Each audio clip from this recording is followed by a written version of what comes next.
Assalamualaikum warahmatullahi wabarakatuh. Alhamdulillahi hamdan syukran katsiran thayyiban mubarakan fih.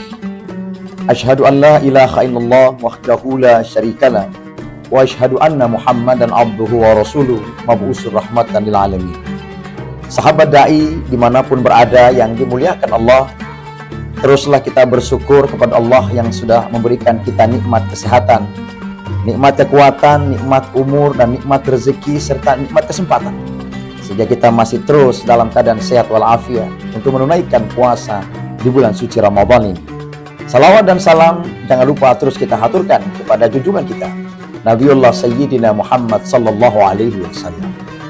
Singkat lagi penyampaian pada pagi hari ini, di mana bulan Ramadan adalah bulannya turunnya Al-Quran, di mana Al-Quran sebagai pedoman, sebagai petunjuk, sebagai kurikulum kita, agar kita tidak salah arah di dalam mengarungi bahtera kehidupan dunia ini. Dijelaskan Allah di dalam Al-Quran, Syahrul Ramadan alladzi unzila fihi al-Quran hudal linnasi wa bayyinatin minal huda wal furqan.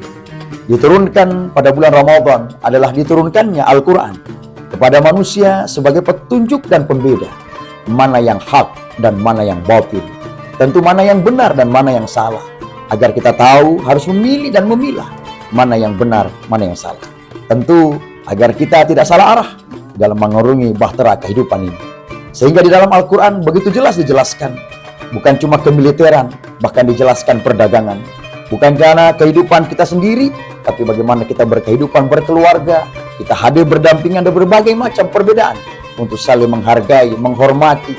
Bahkan di dalam Al-Quran bukan cuma tentang kehidupan saja, bahkan kematian, bahkan sampai akhirnya.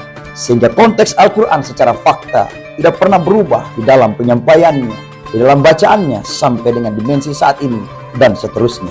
Olehnya itu peristiwa Al-Quran yang diturunkan dalam tahapan 2 kali penurunan, dari Lauhil Mahfuz diturunkan ke Baitul Izzah, atau yang kita kenal Baitul Izzah ini fi samai dunia, atau langitnya dunia, diturunkan secara utuh, secara semuanya lengkap dari surah Al-Baqarah sampai An-Nas, diturunkan secara utuh dari Lauhil Mahfuz ke Baitul Izzah.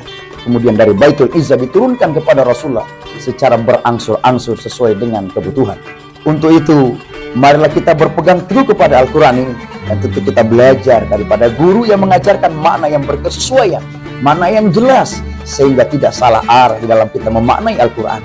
Sehingga Al-Quran tidak hanya kita bacakan, tidak hanya kita hafalkan semata, namun harus kita kaji, kita maknai sesuai dengan apa yang diajarkan kepada kita, yang tentu untuk mendidik karakter kita sebagai Islam yang rahmatan lil alamin.